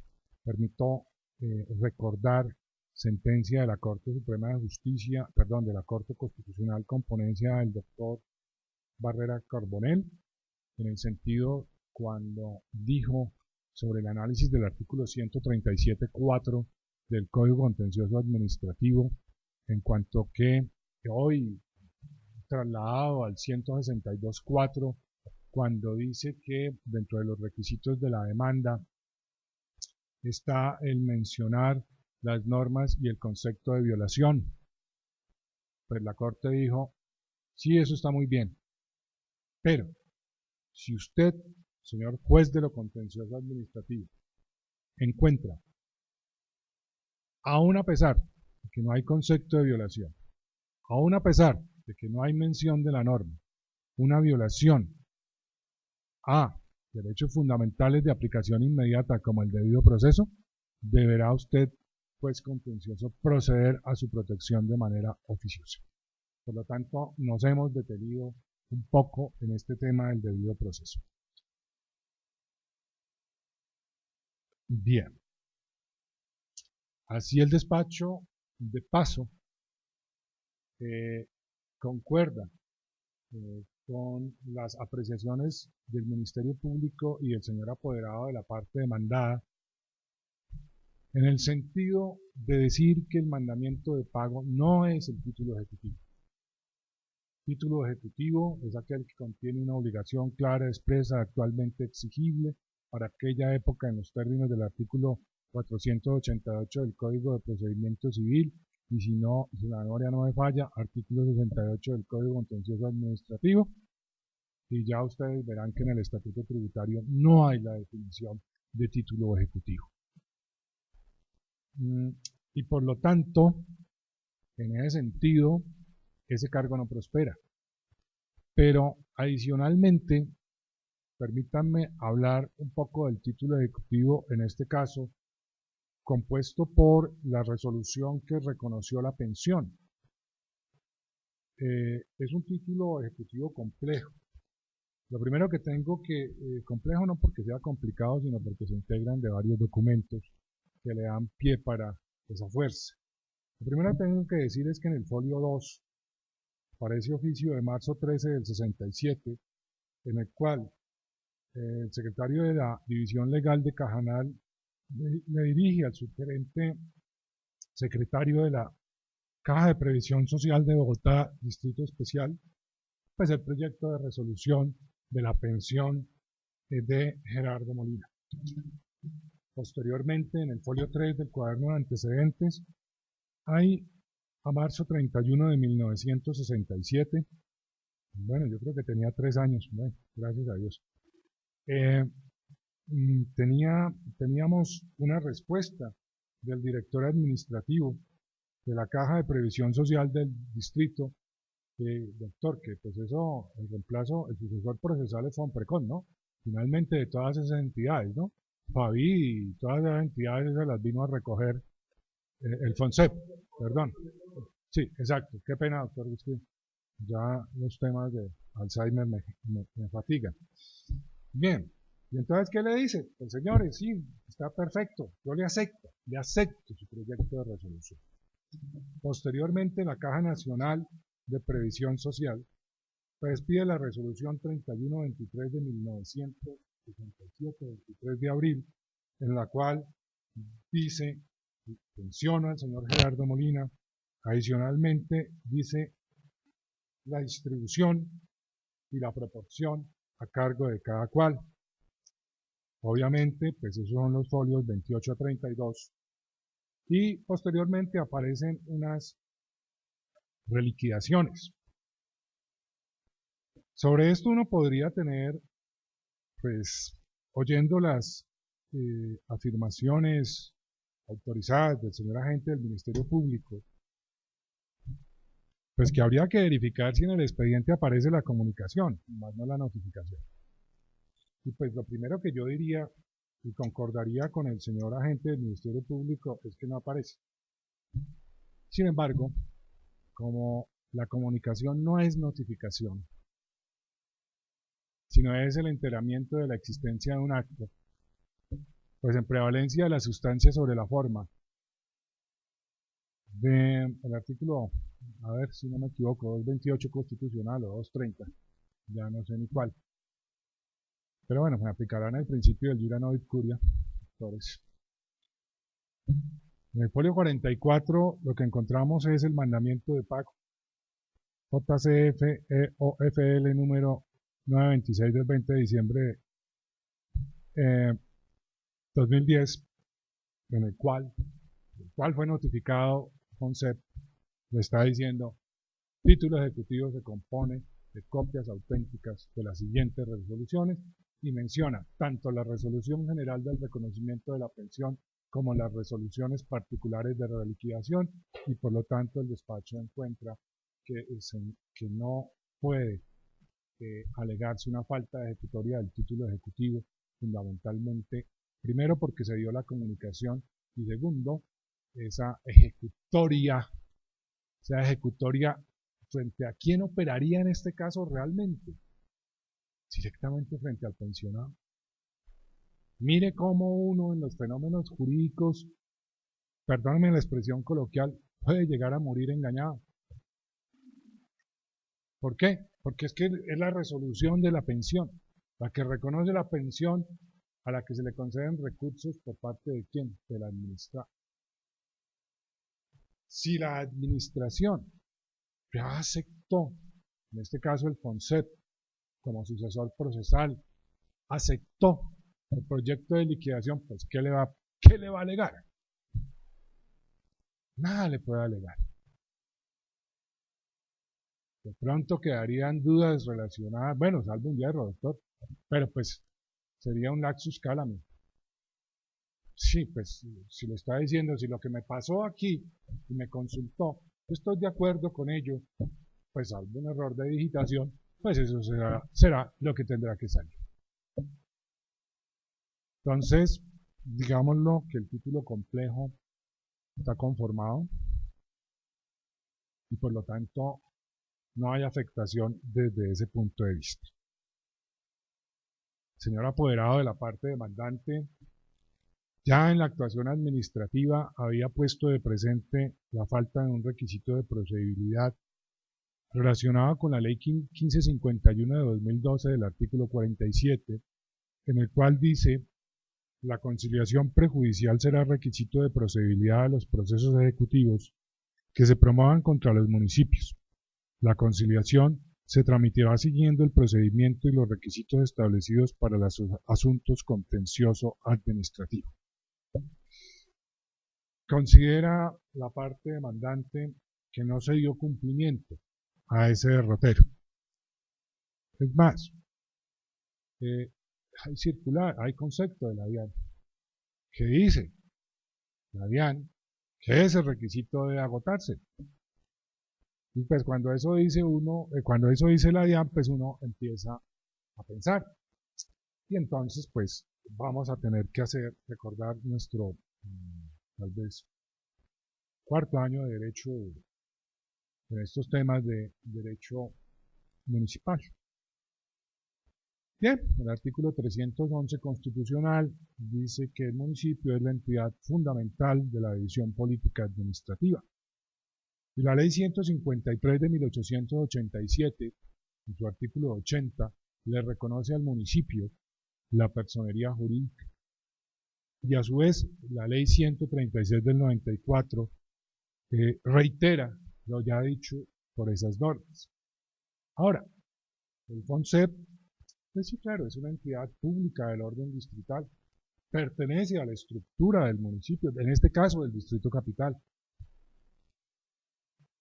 en un establecimiento del orden distrital que cumple funciones administrativas y presta servicios públicos.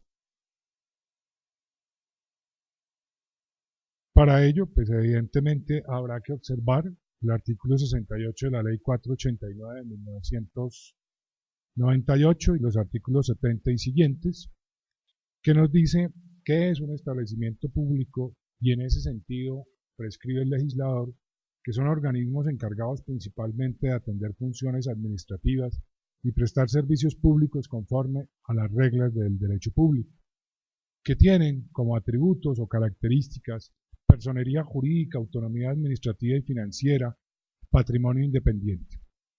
Así, pues es claro que el FONSET tiene un representante legal, tiene una autoridad propia, tiene una personería jurídica que es diferente a la del municipio. Por lo tanto, el alcalde mayor de Bogotá no puede asumir la representación directa del FONSET porque constituiría posiblemente un abuso de sus funciones o una usurpación de las mismas.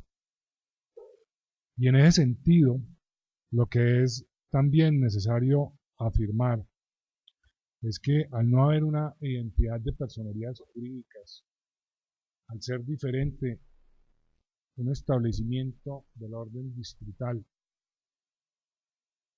a un municipio, en este caso al distrito capital de Bogotá, que tiene un régimen especial por el artículo 321 constitucional, pues no es necesario agotar el requisito de procedibilidad.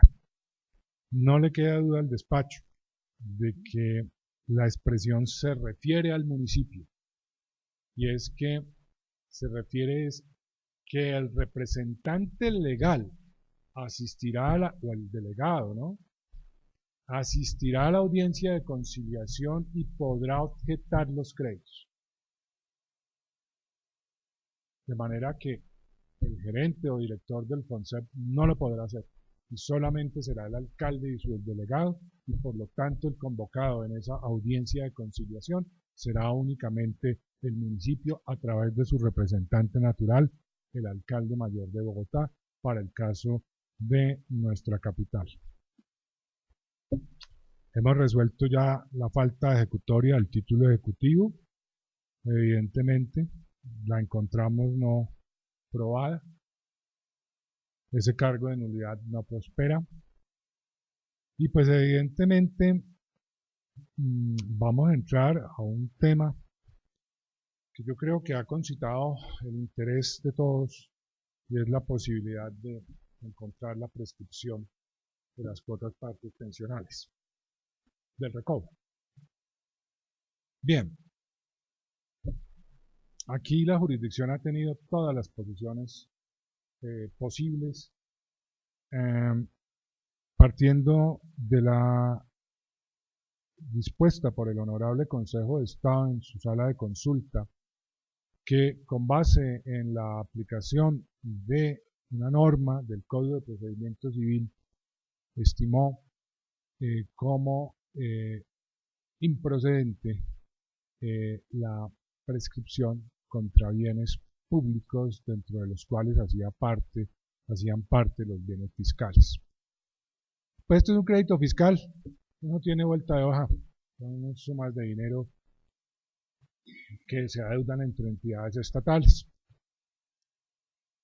Sin embargo, evidentemente hay que tener en cuenta, a pesar de la autorizada voz que implica la función consultiva del Consejo de Estado, pues no vincula, no es jurisdiccional. Y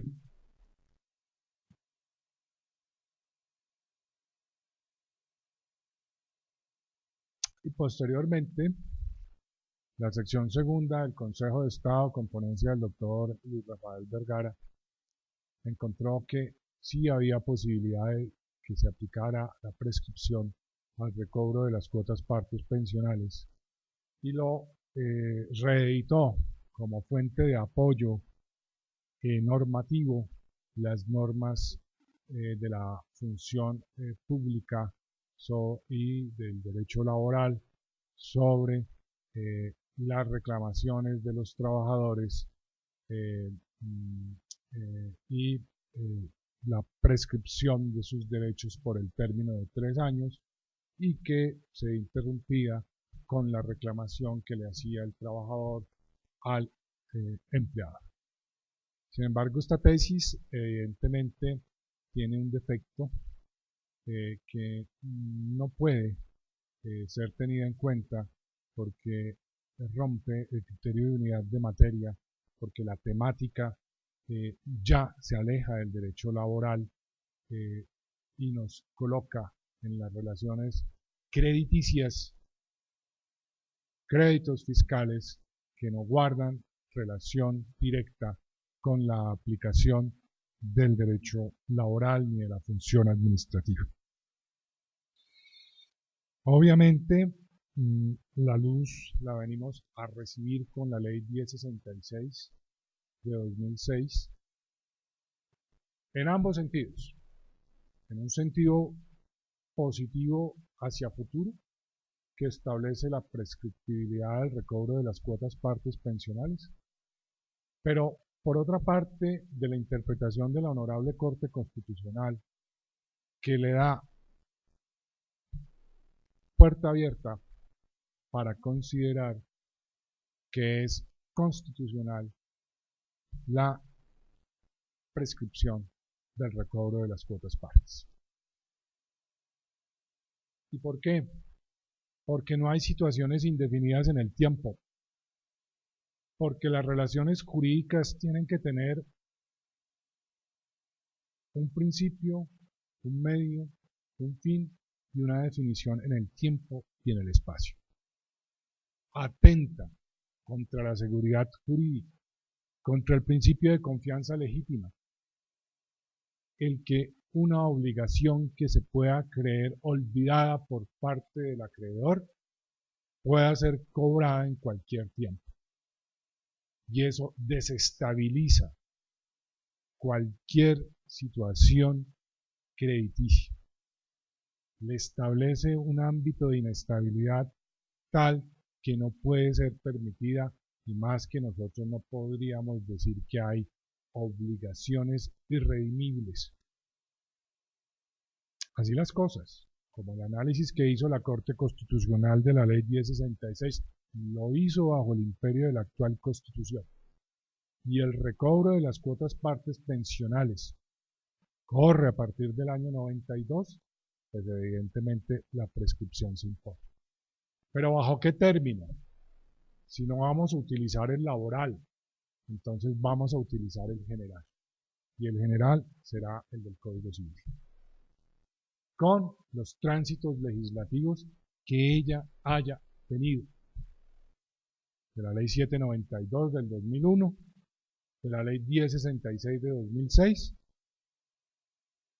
y por lo tanto, aquí entramos a otro punto, y es a partir de qué momento se hace exigible o se causa el derecho más bien de la administradora del régimen de prima media para que su obligación entre o ingrese al tránsito de la prescripción. Obviamente para Fomprecon y en tiempos pretéritos defendida por el FONSEP, mire lo paradójico, ¿no? Aquí nos encontramos doctores con muchas sorpresas y cada parte ha adoptado posturas de este despacho. Curioso, ¿no? Ahora me toca a mí entrar por el intermedio a decir cuál es la postura aplicable, porque pues los doctores en su interesante ejercicio de defensa han sido bastante creativos. Y me alegra porque para eso es el derecho, para llevarlo a nuevas dimensiones y a nuevos terrenos no explorados. Bien.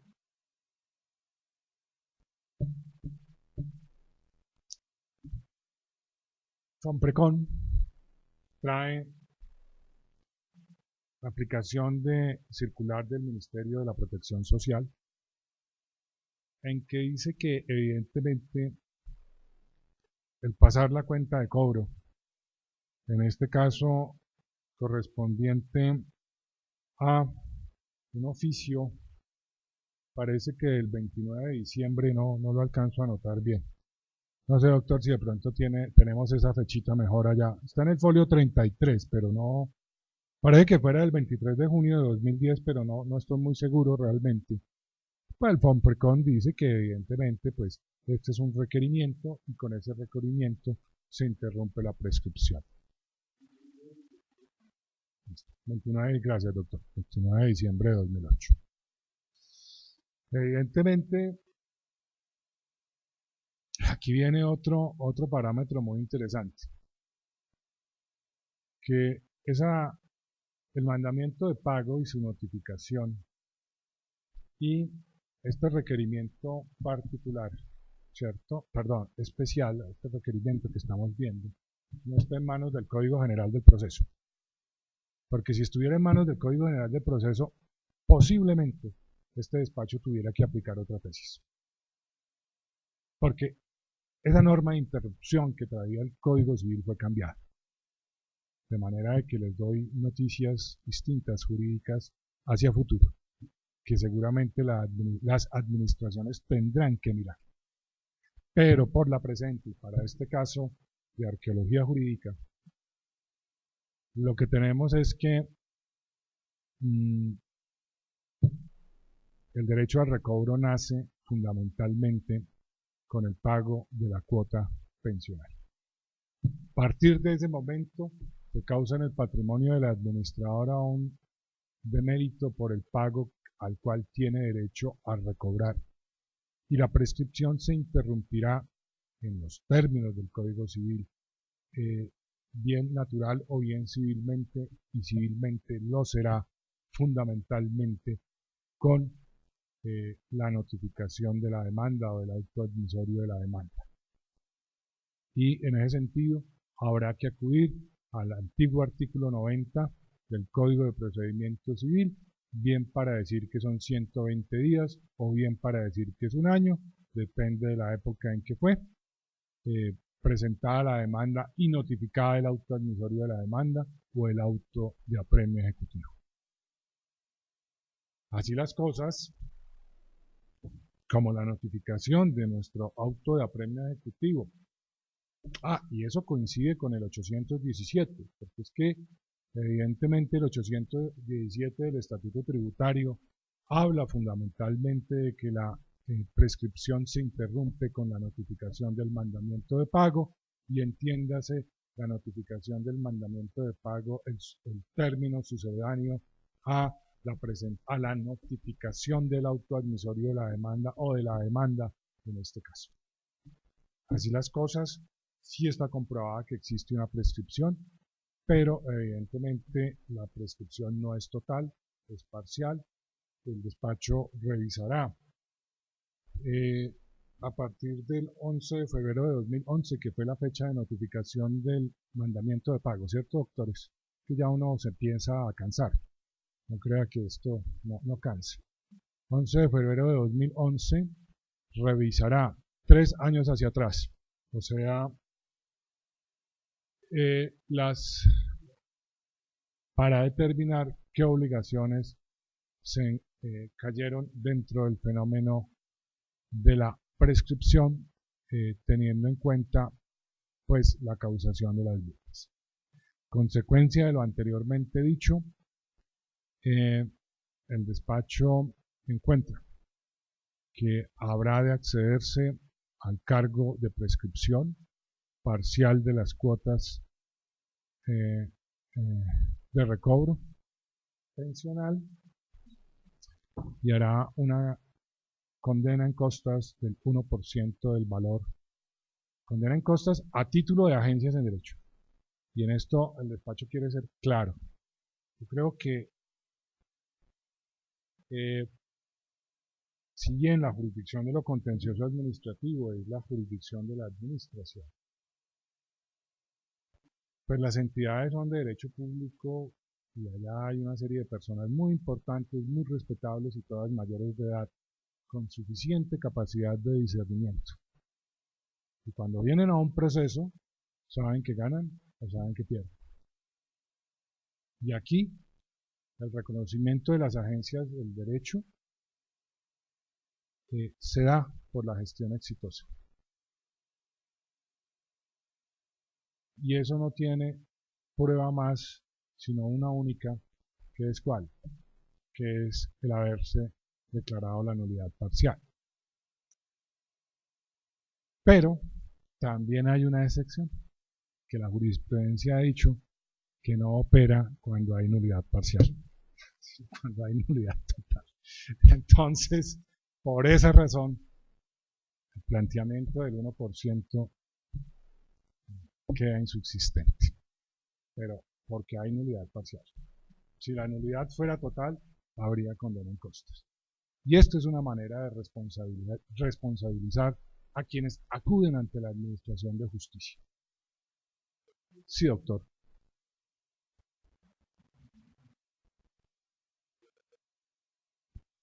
Solo puede haber condena en costas cuando hay la nulidad total. Sí, hay criterio jurisprudencial. Lo mismo cuando hay inhibitorio, tampoco. No en nulidades parciales. No, en nulidades parciales hasta donde yo recuerdo, no. Pero Okay. no estarme equivocando. La verdad es que cansancio siempre lo No. Gracias, señoría. Gracias, señoría. Claro. Entonces, como ustedes verán, doctores, pues este es el sentido del fallo. Como ustedes habrán podido percibir, fueron varios caminos jurídicos a los cuales debimos acudir. Y pues agradezco muchísimo su paciencia, pero también me merecía todo el respeto poderles explicar el pensamiento que este juzgador tiene en la materia.